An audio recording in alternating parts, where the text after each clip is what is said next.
Happy Thursday, everybody. Welcome to Preserve Navarre Live. My name is Wes Seiler, and I have Miss Sophie Rudman on the podcast. Hi, Sophie. Thank you for me, Wes. thank you so much for being here. I'm so excited to have you on the show. We talked about it a few months ago when Dr. Rudman was here. And I was like, no way. I know. I'm glad you've come around to it. No, I loved having him on the show because he was just so authentic and, shared stories of you guys and how you met and all those things. And then his passion for service, what he's done in the legislature and all that stuff. But hearing from you is going to be a treat because it's a unique perspective. It's very exciting to hear kind of all the backstory, right? That's the fun part. It's like, what's behind the scenes, for your life. I know, like, my wife is that way all the time. Is she works at a church and she'll tell people, so yeah, this is what it took for Wes to get to this place, or here's where that was actually me. I was the one who told him to say it, right? Like all those things. So I love that. And then you sent me some amazing photos. That's the best. I can't wait for y'all to see this. Is that she sent me the treasure trove of photos that you're probably not going to see anywhere else but here. So I'm so excited. Looks like we got about 10 or 12 folks that are watching online already. So this is a live show. We love doing it every Thursday night. I see some comments. Let me know if the sound is coming through, if the stream is coming through. It typically does, but I just want to make sure of that. Looks like we've got Tom on here. Joni's on here. I'm sure Nancy's going to be joining in a minute. Mike and Chuck and everybody else. So let me know, you guys. I know there's a couple second delay on this thing, but it is live, and I love getting your questions and comments because I never know what they're going to be. Right. So, and that's the most fun part of this. So if you've got questions along the way for Sophie, let me know. I know we got a couple already that were emailed to me earlier today. Okay. But a couple of things, Sophie, as we go through this. This show, Tom says the lights are good, the sound is good. Thank you, Tom. I appreciate that. This show is sponsored by a handful of businesses from Navarre. That's how we're able to do this, is they help us with all the production and the lights and everything else. And so I always love to mention them at the beginning. This was the first sponsor we had for this show, which was the Panhandle Shop. You'll see some of the flags around the studio. Yeah. We got one right there. Just gorgeous, right? Yeah. Absolutely beautiful. Really beautiful. So Tom and Helen do this out of their little side business that they have. They've been doing it for years, and they do such amazing work. So anytime you need a little gift, something to give somebody, birthdays coming up, holidays, those type of things. Yeah, this is an amazing one to talk to them. So that's their email address for Tom and Helen. They'll customize it. That's my favorite thing. They'll put like the Air Force symbol on there, or the Marines, or whatever you want. Do they have a store, or it's all online? So yeah, they'll do it online, but I think they run it out of their garage. So they got all the wood, tools and everything else to do it. And the best part is they'll custom make it for you. So you just email them. They're watching this show now. Tom's on here, I see. So Tom, you can put some comments if you want about how you guys do it. But I'll tell you, this was my experience of coming home for being overseas, and then having Jersey Jerry and Chuck and Nancy and my family. That's my son Noah. Showing up and having one of those beautiful flags with my name on it. It means all the world, the world to folks. But is that the one right there? It is, yeah. There's that one, and then they've done some other ones as well for different folks in the group. So really, really cool. And they'll give you a good price on that stuff. So that's one of our top sponsors. We've got a couple other ones. So Stripes and Andy D, some of the best restaurants in Navarre, in Santa Rosa County, I'd say, if not Northwest Florida. We've done a lot of Rock with the Dog. I was going to say, he's performed there. I know you've been there. I've seen you guys there. My son, Yeah, Early on, he had a band that. And I mean, these guys just capture the heart of Navarre, and how there's so many similarities between them. You've got events happening all the time. You've got an owner who's there every day. I mean, Andy's there like 12 to 14 hours a day. Robert is there every time I go in. And they're always running around, and their staff loves it. Always got specials and events and, like you said, music and everything else. And it's just always fun. I love these guys so much. And they both have been on the show and sponsor it. So we love you guys, Robert, Andy, and many of the other restaurants in Navarre we talk to all the time. But those two sponsor it. And then always put in a plug for Carmen Reynolds, because she's the one who really made this stuff go. The Veterans Treatment Court is her initiative. I think it's something that you've heard about, because Doc has been instrumental in this. Senator Broxton, a bunch of other folks, DeSantis signing on for this. An amazing thing for veterans in our county that didn't exist until Carmen was like, we need this. Okaloosa has it. Escambia has it. why not Santa Rosa County? What can we do Right. for our veterans that are in a tough spot to help them get on their feet? So, That's good. yeah, she's also sponsored. If you're interested in getting involved in that, there's an email right there, Veterans Treatment Court for src@gmail.com. That'll reach out to Carmen, and we're happy to help facilitate that. But, so those are the sponsors. We talked about it, and that was my plug for coming on the show Right. with you, is that this is a show that is fun, it's exciting. It is all about the heroes and the culture of Navarre. Right? Because not everybody knows. People don't know the backstories of where people came from, what brought them here, did they grow up here, and they don't know their identity. They know what people stand for from time to time, but you never know that we had NFL players. Michael Carter's over there playing for the Cardinals, getting ready for Sundays. You never know that he grew up and played for Navarre High. Entrepreneurs, Kevin Lucas is one. I've had him on the show. Lives right down the street, and he's doing all kinds of innovative medical research. War heroes like Robert, like Rick Landreth, and so many other ones. Looks like Tom just jumped in and said if anybody has any questions, please feel free to call or email. So that's his number. But yeah, folks like Tom who are incredible entrepreneurs with amazing skills. But these guys and ladies as well. I've had Elizabeth Kurz on here, who's doing amazing work coaching different business leaders and charity leaders to be able to harness all kinds of national level experience and training and stuff to make their businesses more successful. Just incredible people in Navarre. Right. We're going to talk about politics and all that kind of stuff, but sometimes you can forget that. If you look online and you're on Concerned Citizens and that's all you see, or you're on some other page and you're just like, gosh, is Navarre full of people that are angry and upset? It happens. But there's a whole nother side of it of just incredible folks, and I love to honor them and all that. So you are definitely part of that, and I'm so excited to. Yeah, no, I'm excited to hear your perspective and where you come from on it. The other thing we do is we always talk about local news, and I hear there's an election coming. Yeah, I know, right? I was going to show you this, and I'm sure everyone who's watching, let me know, because I get stuff like this every single day in the mail. Like, it's just part of my daily routine now. And text and Facebook and ads. Text is like a new one. I wasn't ready for that. I had one today right before I came. I know. Like, it's just part of my routine now, Sophie, is I get up, I go, we get our mail pretty early in the morning. I go to the mailbox and I take like 10 of these and I put them into the trash because like you can't even tell. Like, here's one about one guy running and it says he's a conservative star, and on the very next one he's a sold out liberal. So like, and I have friends that are calling me being like, these people, like, who do I vote for? Right. It is confusing. I've had friends say the same thing. Well, who do I vote for?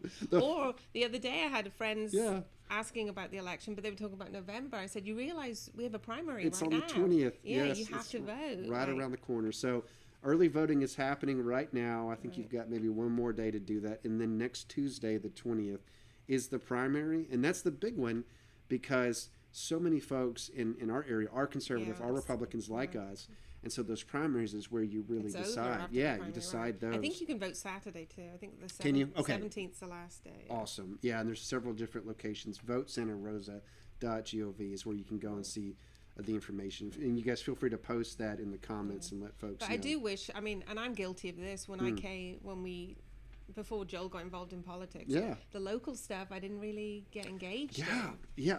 Now it's so frustrating because you go to any of these debates and it'll be clear who you need to vote for. Right. And who's like, what on earth? I remember when I first got here, it was in an election season, and being a military, person, showing up, not knowing the backstory, trying to navigate it and still kind of making friends. I'm like, who is Jerry Cooey and why are his signs yellow? I was like, that's so weird. Is he like the yellow party?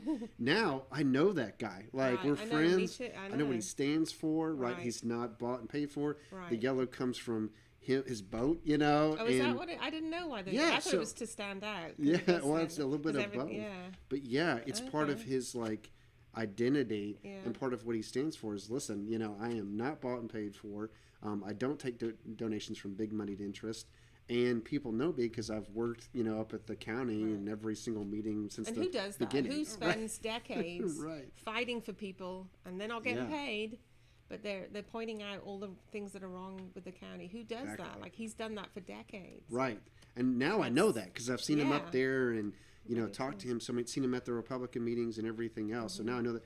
But as a person who had just moved here, had no clue. Right? Yeah, I had no clue. I was just like, I have no idea. I just met him, the last time when we were running. When Joel was running for the election. And right. So not everybody can make it out for those debates and sessions. That's and then this to me is just designed for folks who don't have time to look at it. Right. And it's just, it's ridiculous. Like this is one on Bobby Burkett that says that he's benefited real estate developers, contractors, and realtors by looking the other way during his code enforcement. That's one of the worst ones. With no evidence whatsoever, and then saying that he's, I guess like, a puppet on a string. Do we have libel laws over here? Is that? I just don't, because I've had that guy on the show, and he's he's incredible. He's wonderful, and he hasn't taken $1, from anybody like that. So and he's a good man. Crazy stuff. So we're going to talk about that. We're going to talk about the election. Yeah.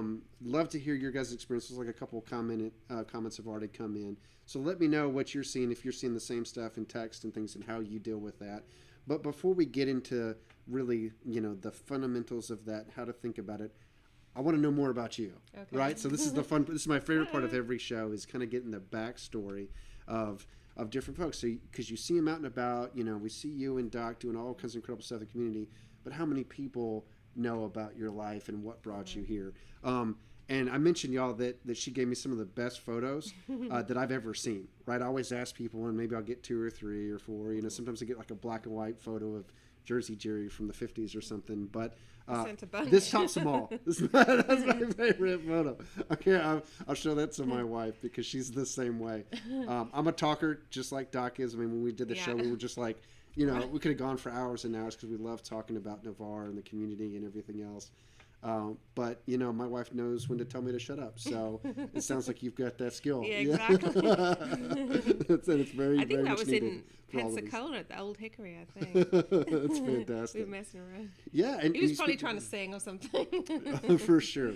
But you speak for yourself, right? And that's why I'm so excited to kind of hear. But tell me more, because here's look at this. This is just wonderful. So tell me more about where you grew up and your life and all of that. Right. Yeah. Well, I was born in Wales. In Great Britain. Yeah. Not English, Welsh. That's a big distinction. Right. And I grew up in a small village, Gilwan, 2,000 people. But in Britain, you're never really far from bigger cities. Like, like there's a market town, maybe 13,000 close by. There's the capital of Wales is about 40 minutes away. Right. So, but it's rural, beautiful mountains, beautiful green space. Weather's not so great, but that's why it's so pretty. Yeah. Just small town, and kind of went to a primary school in my village. Yeah. And then went to, over there you go to high school about 11 years old. So probably like junior high, high school's all combined over there. And how often do y'all go back? When's the last time you were back? We usually try and go every year. Okay. But then when COVID hit, we didn't go back for 4 years. So that's the longest I haven't gone back. And that was tough because my grandmother actually passed away during that time. But they were so strict with the vaccinations and the quarantine. You had to quarantine for 2 weeks when you went. It was just ridiculous. Yeah, I can totally relate. Yeah. So my wife's from New Hampshire, right? So she's a Yankee from up north. Right. But we go up there to Boston and then New Hampshire, where she's from in Hudson, every year. And during COVID, going through Massachusetts, in the airport, I was like, I'm not used to this. Right. Like, it's totally different. Yeah. There's a lot of different things, but it's important for her to stay connected to that culture, and I've learned a lot from it. And our kids, too, when they were young, we went every year we took them, so they went numerous times. So you feel like I still have parents. Still connected to it. I still have parents. I'm one of 4 kids. I'm the second. I have there's 3 girls and 1 boy. Yeah.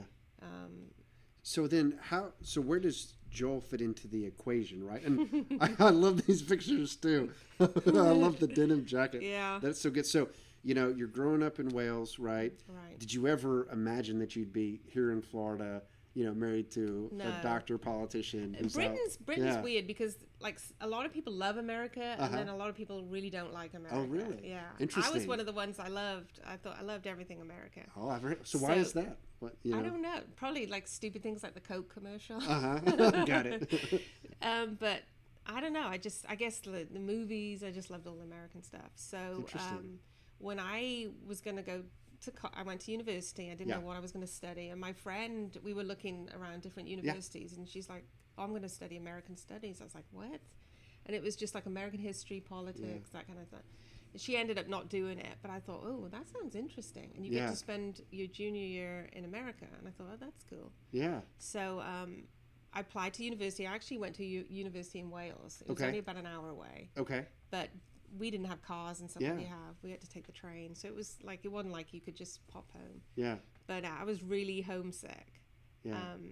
I had a hard time in college because I grew up in a small town. I was with the same friends for the whole of my, school career, high school, everything.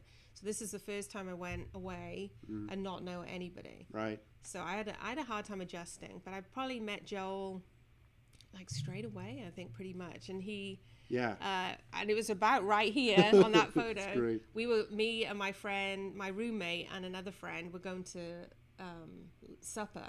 Yeah. And he just comes along and say, hey, can I join you for supper? And I thought, what the heck? Who's this pushy guy? But then we just got to talking, and then I think maybe 2 weeks later we started dating. Yeah. And then. So how did that change? Because you're talking about kind of, some nerves and a little bit of loneliness, maybe. And then that's being what's separated. crazy that I ended up living. I was going to say. I would never have believed that. I would never have believed that. My wife's the same way, because she told me when we first met, I'm going to have a family and raise kids in New Hampshire. I'm going back home. Like, it's going to be in New England, right? And I was like, I'm a Southern boy. Like, we're going to have to figure out some type of compromise, And over time, she's like, oh, I'm so happy we're in Florida, especially during COVID. She was like, and she, she loves it here, but she never would have pictured that this is how her life ended up, But for me, too, I've made some sacrifices because I grew up in Tennessee, and there's some differences between Tennessee and Florida and all stuff. So it's a little bit new for me as well, so kind of carving out your life on your own. So I love that. So we've got a couple other photos here that I want to share, folks. So it sounds like, you were in, where you grew up, that culture, so with some slight differences of where you moved, and then Joel kind of shows up. So this is what I want. Now we're getting into like the other perspective.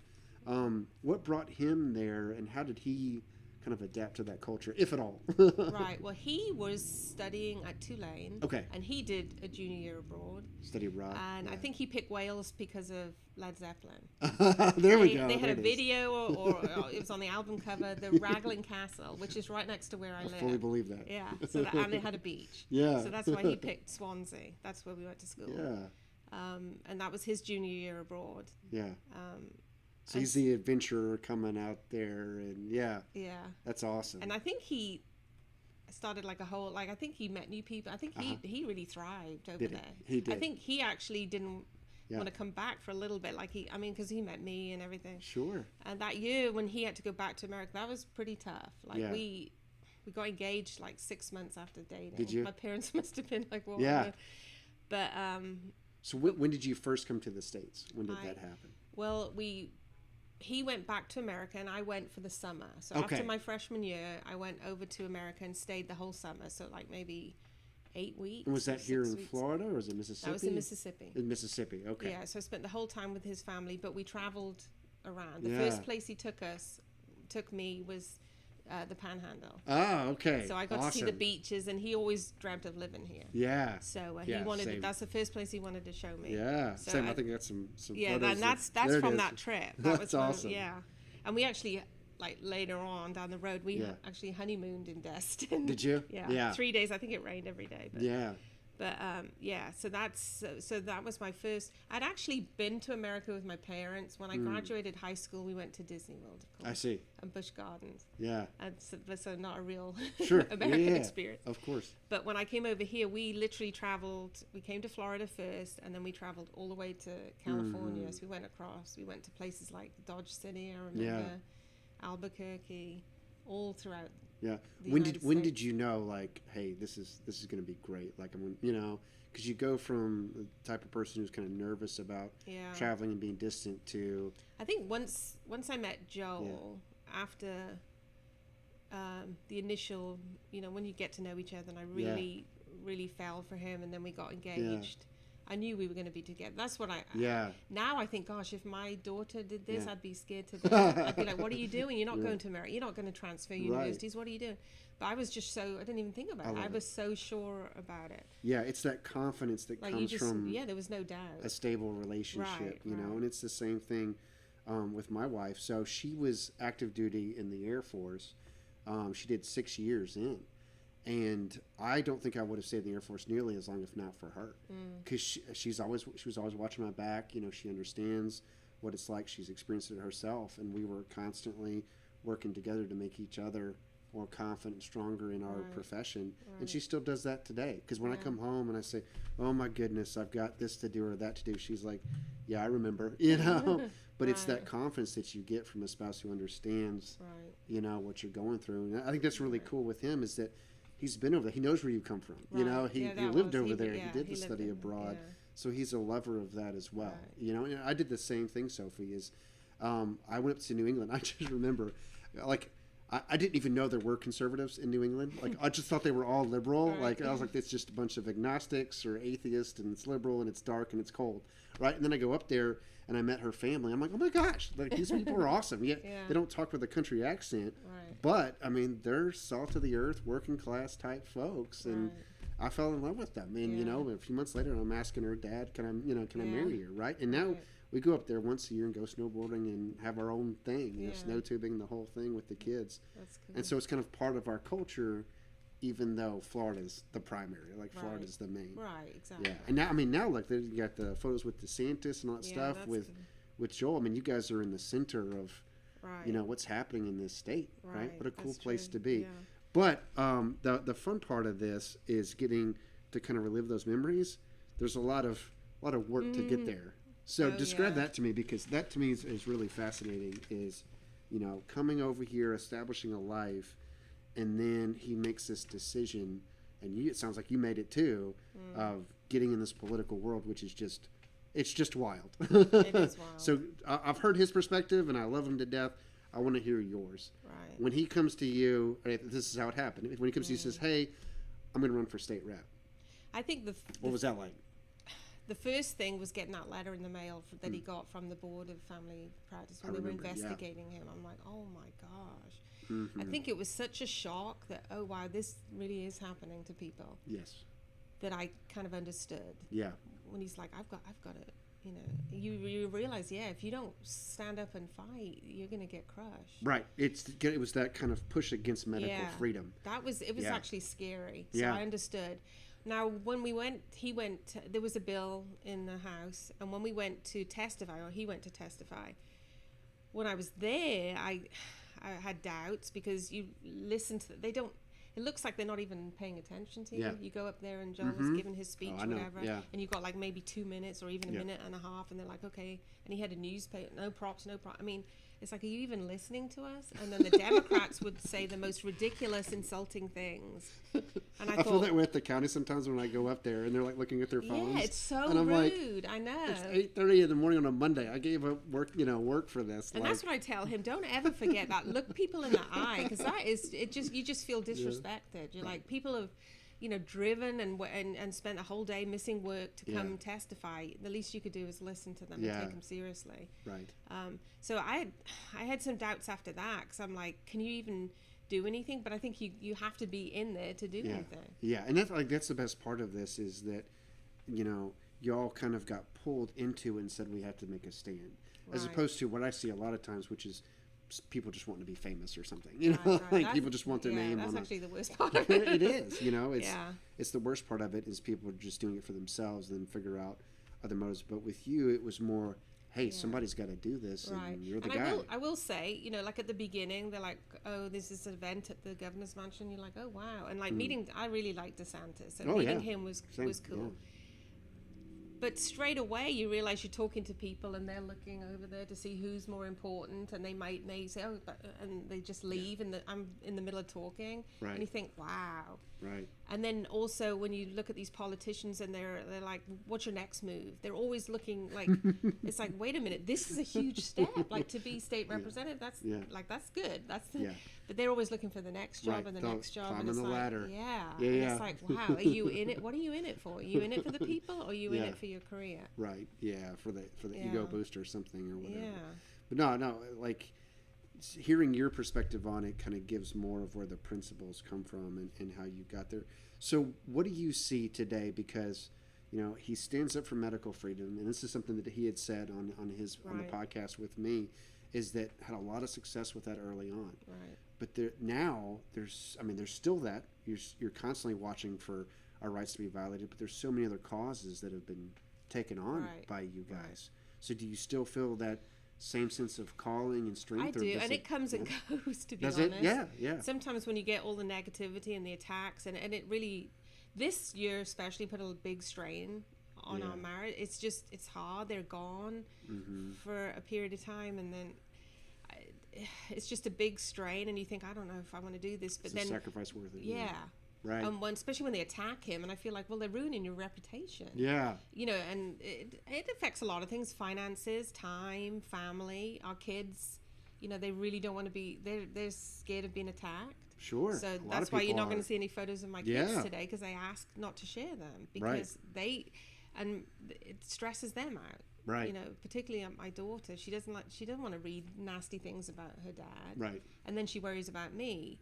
So all that you have to take into account. But when you come back, when he's back from Tallahassee, and people come up to you with the issues, like incorporation, whether you're for it or against it, I think it's people's right to vote. Sure. And if it wasn't for him, who would anyone else take it? Right. So there's that. There's the issue with the beaches in Walton County. I don't know if you're aware of that. It's a mess down there. Sure. And people think that they own a house on the beach, so then now they own the beach. And so people have no rights. It's like, okay, so if he doesn't take on that, who else is going to take it on? Right. Because you're fighting the politicians, you're fighting the elites, you're fighting big money.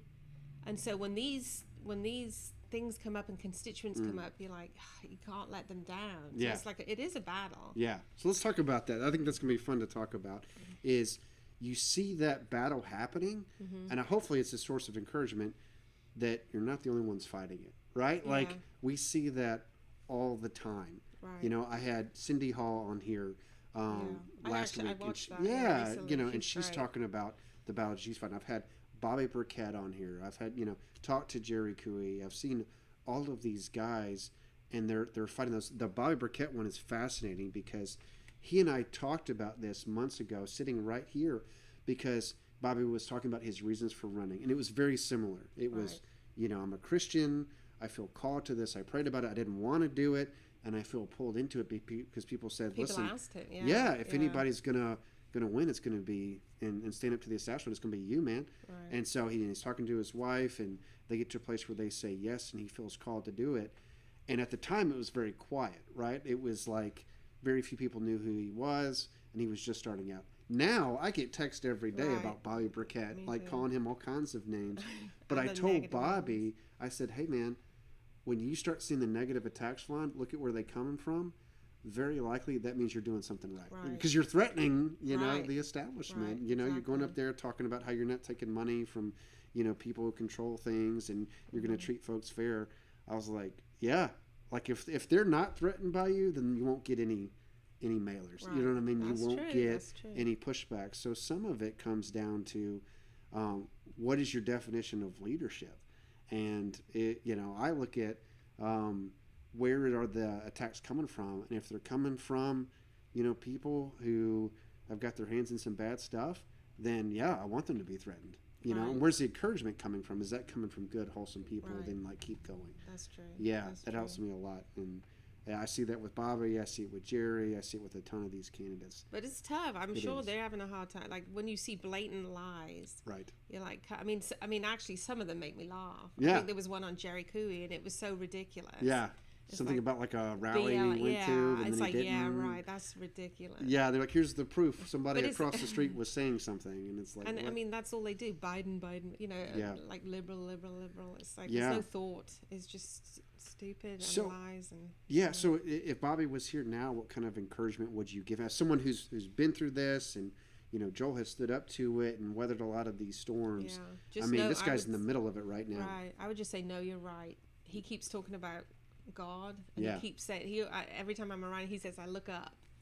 So I think he's got it better handled than I have, probably, because I have to remember that sometimes. Yeah, because it's like, I think one of these is on here, it's calling him, it's saying that like he was a Democrat, but then you find out, wait, that was decades ago. Right. He's been a Republican almost his entire life, and back in the day, Democrats were actually much more conservative. Right. There's a lot less of like the whole woke crazy stuff now. It was very different back then, so it made sense. He's been a Republican for years, and then you find out, his donations actually come from grassroots. But people don't know that if you're just making a hasty decision. Yeah, that's the problem. Yeah. But you can, if you, do some investigating. You can look and find the debates online, and that's right. Go to the different Facebook pages of the candidates, yeah. and you can find a lot of information. Yeah. People really need to. I need to encourage people to do that. Yeah. And you mentioned the incorporation debate. Right. That's kind of like, is my struggle with it, is it's so easy just to say no, right? Like, no, but more taxes, and I don't want to pay more taxes, and that's the end of it, right? And if that's the only discussion we're going to have, and you already got your mind made up, there's nothing really I can say, right? Or if you're just angry, I have people all the time who just get on social media and they just, angry, they already have some preconceived notion of me. They've never met me, and then they just come at me based upon what like Romy White or somebody put on her Facebook, right? Then you can't actually get past any of that to actually have like an adult conversation. You can't. Because this is the issue for us, is they say the same things over and over and over again. It's more taxes and cities are useless. Like, I hear that all the time. And for me, honestly, when, and this just goes back to like how you get involved in the issue, I was concerned about that, actually. I didn't know, right? Like, I had lived in towns and cities and stuff, at various points, but I'd also lived in unincorporated areas as well. And so I was just like, let me research this, and I spent a couple of years looking at it, and I said, is it really more taxes? And then I looked and I said, it can be, but I found there's a bunch of cities that don't charge a whole lot at all in taxes, right? And then I was like, okay, is it worth it? And that's when I started, and so I just took the time to like get educated. And so I met with, folks from Gulf Breeze. I met with people from Milton. I met with people from Jay and other towns. I talked to people from Destin. I said, what happened here? Why did it grow so much? And I'm like, oh gosh, we made some mistakes and probably should have done it different. I'm like, what mistakes? That's a lot of I see people say all the time, we don't want to be like Destin. Well, newsflash, we're getting there. Right. The development is going crazy. The traffic is crazy, and do we have the benefits of anything? I don't know. Right. See, that's where I was looking at like control. Census data. We need controlled growth. Yeah. I was looking at like census data. How much are we growing? Right. Then I started looking at like the coding and all that stuff. Why is Gulf Breeze growing slower? Why do they have more parks and smaller population density? Look at Shoreline Park. They have the tennis center, basketball. Right. And so that's where I landed on the Pro Inc. side. Which is not to say that there isn't a cost involved in this, but I'm like, wow, the cities get better return. The towns get better return. And I'm looking at even like Jay is getting grants and money back. And then I'm like, are city staff useless? And I start meeting city staff, and a lot of them are veterans and all kinds of amazing people that I've had on the show before. I'm like, what do you do? And they don't sit around in office all day. They're out there burying power lines and building stormwater. One thing Joel always says is that the people that come see him are the mayors of the city. Exactly. Asking for money or grants or whatever they need. They got a seat at the table. But we don't have anyone. Right. Now, what's crazy about this, and this is, I can't wait to get your perspective on it. What's crazy is that people don't realize that like this debate has already been settled by the people that know. Right, so much of politics is show. And I'm not talking about like a music show that's fun. Everybody's having. I'm talking about like political theater and performing. Like people in the know, including like the county commissioners who are against Inc. Like they're not because they know that cities are valuable. They know they work with city staff. They don't treat them as a like lesser layer of government beneath them or any of that stuff. It's all political theater. To get people to focus on that message so that they don't, consider what we're saying and so that they stay angry, and that's so much of it. The same thing with Bobby Burkett. Do they actually think that he's a Democrat? Of course not. Right. Do they think that Jerry Cooey went to like a Black Lives Matter? No, they know. No, they know better. They just think, hey, this is the way to get people upset so they won't vote for him so that I can stay in power, right? Yeah. Like, I wouldn't want to win that way. And that's where it gets so... And I'll prove it to you guys. I love this because this is, James Calkins has been one of the county commissioners completely against us and talking about it's a useless layer of government, it's a liberal invention, and I hate this and I don't want it. This is him with, the officials from Jay, right. where he got between the state and the county $350,000, wow. not from taxes, not from new taxes or city taxes, but from existing revenue that you already pay, right. and then brought that home to Jay, and he's given them a check from his own funds saying, I love Jay. Right. What a great town. Right. It's like, but you're the guy telling me they're useless, right? So he knows that. So why do you think it is? Why is there so much Because right backlash? Now we're paying so much money up there. There's over 45,000 people in Navarre. That's an enormous amount of revenue. And like you said, Sophie, with little to no representation at the municipal level, we have one county commissioner who's doing his best, but with no representation beyond him, yeah, it's a lot easier to be able to use those funds up north. I mean, he wants to build a $300,000 flagpole with tourism money generated mostly from Navarre so that he can win his reelection, I think with the whole incorporation thing, what I don't understand, I find difficult to understand the attacks, is on this vote. I see a lot of misinformation. I mean, just the other day on the Holly by the Sea Facebook page, there's just a lot of misinformation about the vote. I don't understand why people aren't happy that Dr. Rudman, who is our representative from Navarre, which should be a source of pride, right? Right. Oh, but for a lot of people he's attacked for wanting to find out the pulse of the people. Right. So it's because they want to sink this discussion. Yeah. Right? They want to attack the message. They want to sink this discussion because they know the longer we talk about this, the more it'll make sense. Right? Like, I think the water system election, I'm running on the basis of we need sunshine law for the water system, which most of the anti people actually agree with. But what did they say? If West gets in, he's going to use it as a platform for incorporation. Obviously, I wasn't going to do that. Like that, I don't need that, right? We've got it, a platform last time, and I would never use a water system board for that. That's not the point of it. Right. But they're scared to death because what they actually mean is if you get to know him, you'll find out he's not this liberal Satanist demon person. He's actually a decent guy.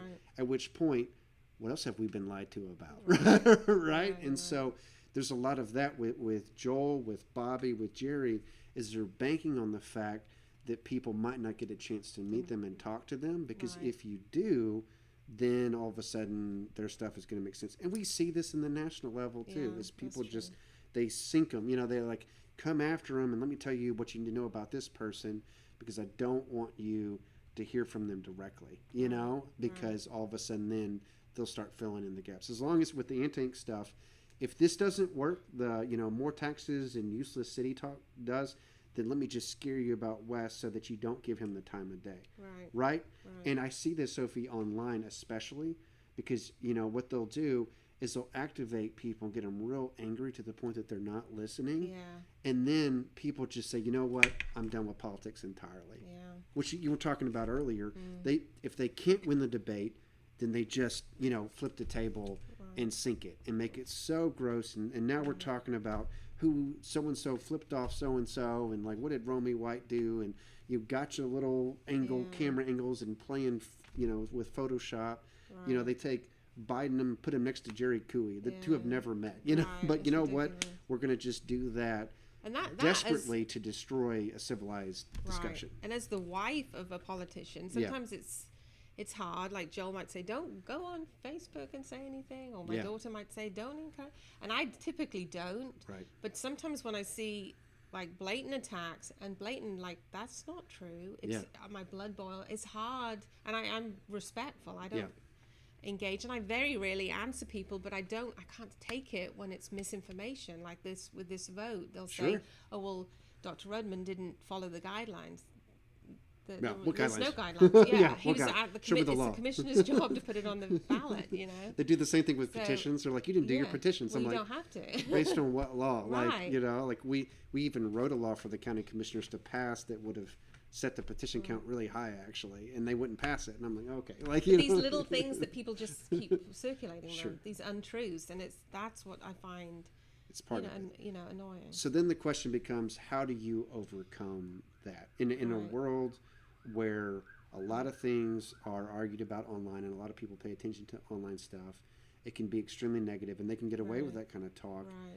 how do you persevere, right? Yeah. And, you know, kind of come back to that question of, do you give up and just kind of let them win, you know, or do you take a stand, and to what extent, right? How do you fight? That's a tough one. It is. That's a tough question, but that's what everybody's kind of facing. And I think it comes like one day you want to fight, the next day you want to give up. And right. Then, yeah. But I think things that are good and right and truthful, you've got to fight for them. Yeah, I was so proud of Jerry Cooey's one, because he did this video where he came out. Yeah, this is one of those mailers, that nasty mailers that comes out that's talking about him and all that kind of stuff.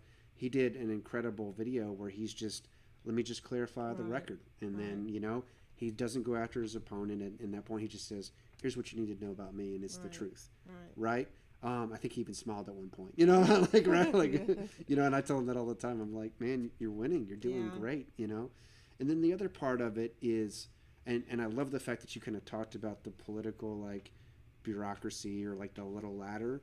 When you kind of jettison that and you realize that you're working for a higher purpose, you know, all of a sudden the criteria changes, you know, of how do you look back on your life and what you've done, and how do you measure success, you know, because some of these guys will tell you it's money and votes and stuff, but that's part of it. Yeah, you want money and votes coming in, but also there's a higher calling, and did you do things responsibly?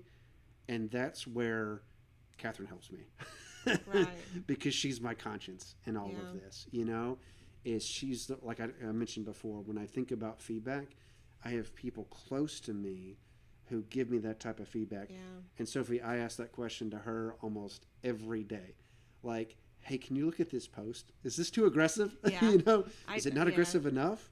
Like, Jill does that with me, and I don't do that. I do that. And we're on this journey together, you know. And she has, you know, not quite the same, but she has, you know, challenges in the church world, and you know what she does. And is this email worded correctly? And I'm trying to be sensitive to the laity, and you know, that kind of stuff. And you know, but also got to stick up for what the pastor told me to do. And so we all kind of navigate through these relationships, trying to do it in a responsible way. There's that, and then there's Christ himself. I mean, you watch how he handled these things, and he didn't handle every situation the same. You know, and his relationships with different people changed over time. He's telling. It's very hard though. Yeah. Because like when people are so negative, you get so angry, and you want to dislike people, and you're like, I shouldn't be like that. So it's like it's like a battle inside you sometimes. It is. Especially during election times. Yeah. Because what I find difficult with Joel, no one's running against him. Right. This should be easy time, and it's been a nightmare. It's been attack from people in your own party. Right. And I don't think it's because of party or politics. It's just because of don't like him because he ran against someone they liked and he won, or he's maybe trying to have a vote on incorporation. Is that why they don't? I don't understand it. You know, it's a mix. I mean, in just my opinion, I mean, he's still leading. Kind of going back to what we talked about before with leadership. If you are pressing on some sacred cows, if you are taking a stand, then you should expect some level of resistance, right? True. Like, that's part of it. The question is, where's it coming from and how much? So if he was, I mean, he could do that. So if he, I mean, you could just kind of say, you know what? No primary challenger, so we're just going to chill. Yeah. We're just going to chill and like watch it, get some popcorn, and goodness, like we're going to watch these people battle it out and see who wins. But he's not doing that. He's endorsing people. He's giving his take on stuff, and that matters, because some of these guys that are in the fire right now, they're looking for help. I saw, and I want to give a shout out to him. I saw Jair Williamson. He came out. He endorsed Jerry Cooley, and I was like, yes. I was like, finally something we agree on. Right. That was a nice endorsement too. It was so heartfelt. Yeah, and it was. You could tell it's. I wonder what kind of text he's getting. Like back. Well, why didn't you endorse Rao? That was huge. Why didn't you endorse Calkins? But it's stuff like that. Of like, even if you don't have, a personal type, struggle in this or whatever, the fact that you're helping good people.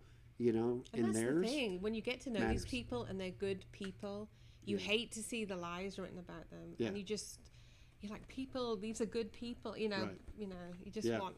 I try and share things as much as I can. I try and encourage people to vote, and And getting back to this for a minute, and then we'll start to wrap up here. What you just said is like, to me, like very close to the heart of what we're doing with Preserve Navarre. Because I said we announced the vote, all that stuff that's coming. And during that speech, I said, look, this comes from an act of love for the community. That's where it's coming from. Because people love to tell me what my motives are. I'm like, I will tell you what my motives are, right? And my wife will back. She was there. She'll back me up on this. It's an act of love for the community, right? It is asking you, do you want this? And I told them, the county failed you by not giving you a vote. Because I'm asking. And I had some guy on there today who was just like, I'm against the corporation and I will vote no. And I was like, you know what? That's your right. Exactly. And I hope you do. That's exactly I want you to vote, because if you guys outnumber the pros, I want to know that now, so I'm not wasting my time. Right. And I respect you enough to speak.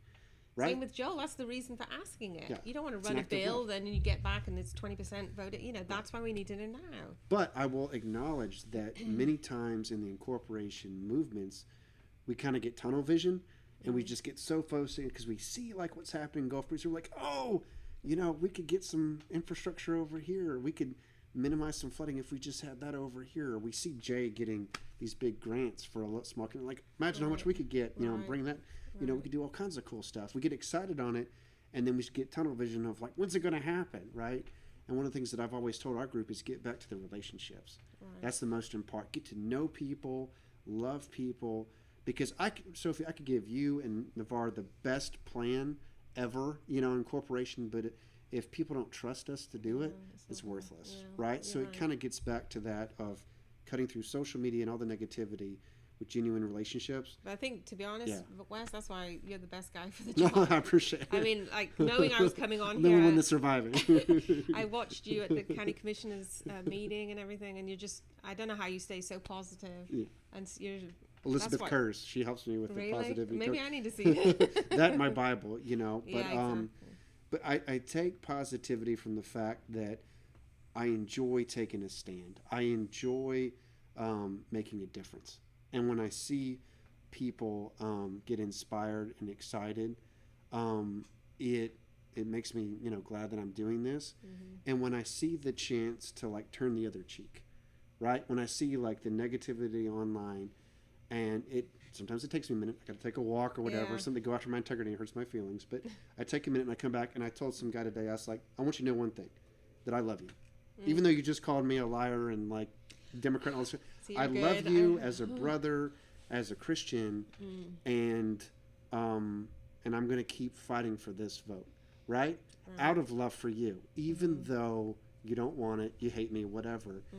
Because that's what you deserve, and that's what Navarre deserves. And being able to serve people who, sometimes they love you, sometimes they don't, being able to find the courage to do that is leadership, and while still listening. I mean, I ask him every time, like, what's the objection? Oh, it's the same old thing? Okay, cool. I'm happy to meet for coffee and show you some other sides of this, right? Anytime you want. So I don't shut him down, but I do try to find a place where, like, hey, I'm gonna treat you with love and respect no matter what you say, right? That's good. That's loving not enemies easy sometimes. It's not. All right, let's look at some comments real quick, and then we will close out because we've had several. So we had Tom on here. Hey, Tom, thanks for being on here. Joni was on here. Oh, I did have a question from Joni who emailed me and said, I hope Rudman stays true and introduces our initiative in Tallahassee. Let's see. If I understand correctly, county commissioners are now removed from any say in this when legislator runs through. Is that correct? And I don't know. I mean, we'll see, right? Like, correct me if I'm wrong on this, but the process is going to be kind of fluid based upon what the people say for the vote. So I'm not, I don't stress about that. I really don't. I don't know about you guys, but I'm having fun along the way, and we'll figure it out. If we have to have multiple votes, we'll have multiple votes, like, as long as people get the chance to speak. Right. So, am I missing anything, Sophie, that you What do you say to the people that said, oh, we've done this, we voted on this? Because we've been here 19 years, almost 20 years. Yeah. And I remember voting on it once. It was about 10 years ago. Yeah. And I don't know what the population was then, but I think Navarre's changed a lot in 10 years. Yeah, I mean, that's the good thing about, people move here all the time, military. Yeah, I mean, you studied America, and now you've lived here and made it home. Voting is a part of our way of life, and thank goodness that we have the chance to vote and don't get stuck with somebody forever, right? Like we have these elections every few years for people to speak. I mean, they love to talk about Mary Esther and how I think it's over now, but there's a movement, and there could be another one to dissolve the city. And that's cool. I'm okay with that. Like, you get to a place where the city's useless and you want to dissolve it, that's your right. So the system should respond to what the people want. Not one person, not Wes, not just and Joel or you. You can't shout the loudest. It's got to be a way where you can really tell who's for and who's against. Yeah, if you're going to have the means to dissolve the city in the future, you should have the means to establish it as well. And so it's not over and done, and we're not set at any one point forever, because that's dictatorship. Then you have people from 10 years ago, telling us what we want to do. There's nothing American about that. So to me, it's always worth a second look when you've had a passage of time and some new information. So that's kind of how I see it. We have one of our guys on as part of the team who was part of the whole allowing liquor to be sold in Santa Rosa County, and I think it took them like 7 votes or whatever, for them to decide it. Let's see. We voted early. We really have no vote on folks we have chosen, I guess. Okay, cool. Yeah, looks like those questions have been answered, but I'm excited with this. Thank you so much for being here, Sophie, and talking through some of these things. It really is a challenge, but hey, do I get a chance? No. He's got to raid on my parade. How you doing? Good to see you. How'd she do? She did great. She did awesome. Is there anything I'm going to have to refute? Is there anything I'm going to have to... there's some pictures on there that you're going to have to see. Give them? She added you, man. The denim jacket. Show me especially. what? Show me that one. What was that called? Snow wash? Acid wash. Acid wash. Did she bring an acid wash? I'm going to find this one. There it is. There's the denim jacket. Oh, wow. Okay. Yeah. There you go, man. That photo on the bottom there of me hugging I think that's close to when I first met her. Yeah. If not the day I met her. Shortly thereafter. Did she tell you about how she broke up with me? She did not. She didn't go into that? Come up. Oh my goodness. That did not come up. What happened there? I thought that was I thought that was the big all story. sunshine. Would you call this guy intense? I think 2 weeks of this guy, and I'm like, a little intense. Yeah, two weeks of knowing me. She said, I think that's good enough. But it only took a week for me to realize I made a mistake. Okay, so you came back after a week. Huh? That's good. Well, why are you putting your finger to my mouth? I just needed a breather. Well, thank you so much for being here. You're welcome. I appreciate it, asking and it's good to see you. I tell everybody that she's really the force behind what I do. I mean, obviously you can't do this thing alone, and you got to have the support not just of your community, but of your family as well. So hopefully you guys got a little bit of insight into what Sophie brings to the table, because she's really an asset for me. She's been with me for more than 30 years officially. Marriage. Yeah, 30 years married. But let me tell you, she's a rock. She's my rock. And like I said, she has to deal with so much. Hopefully she lets you know that. Yeah. Like it's one thing to not like your representative, or like your city councilman, or like your county commissioner. We get that. We know that not everyone's going to like what we stand for or what we do. But I think when you look at someone's wife, or when you talk about our children, and the fact that did you tell them how you didn't bring any photos of the kids because they're like, we don't want to be beat up on social media for being Dr. Rudman's son or Dr. Rudman's. I mean, isn't that disgusting? Yeah. Isn't that disgusting? And it's not for things that you would expect, right? Yeah. Sophie, I remember this last session, my second term, or my second session, my first term. I equipped our house with a state-of-the-art security system, right? I got Sophie a new handgun for her personal protection. Yeah. And she's thinking, okay, this is because he's running controversial stuff like the First Amendment bill, the gun rights bill, the Second Amendment bill. She's thinking, okay, he's doing this to protect me from Democrats. And if you ask Sophie, the hate comes from all sides. The hate comes from people who don't understand.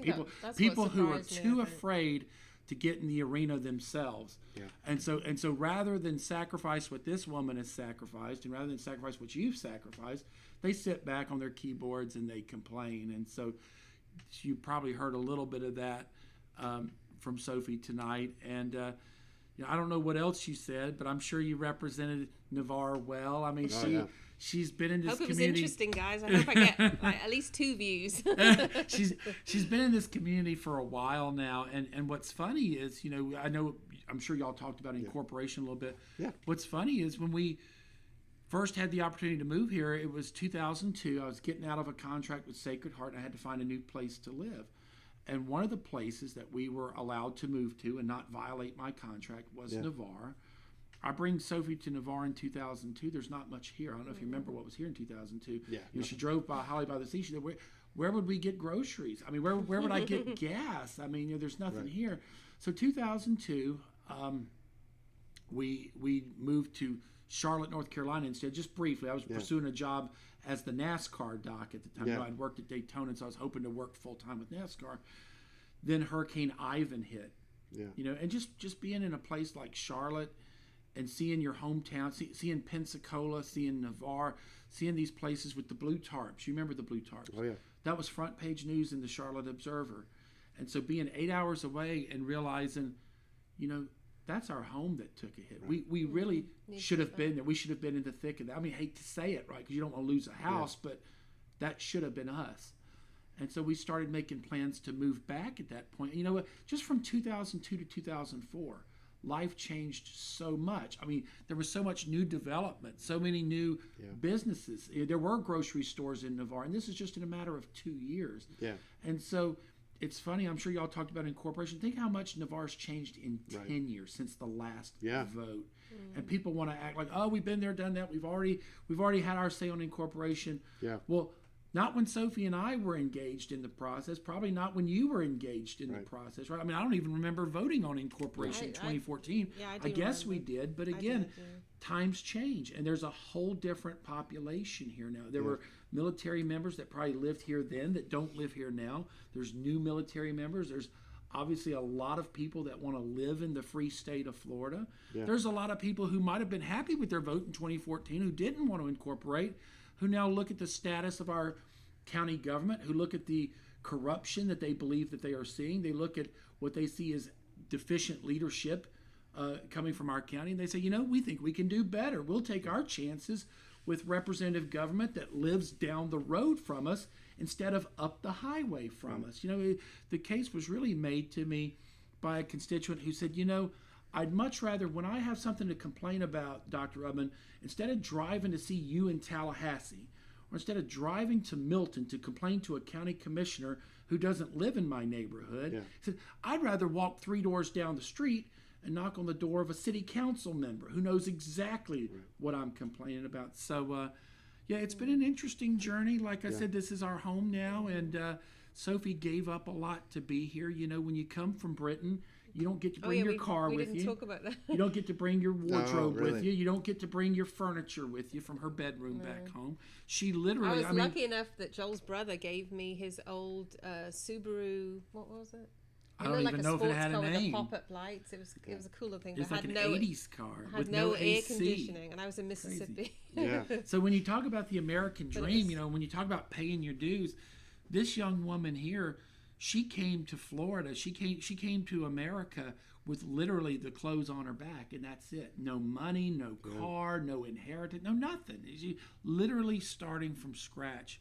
And so when people want to know what's great about America or what's great about Florida, this woman gave up everything to live in Navarre, Florida.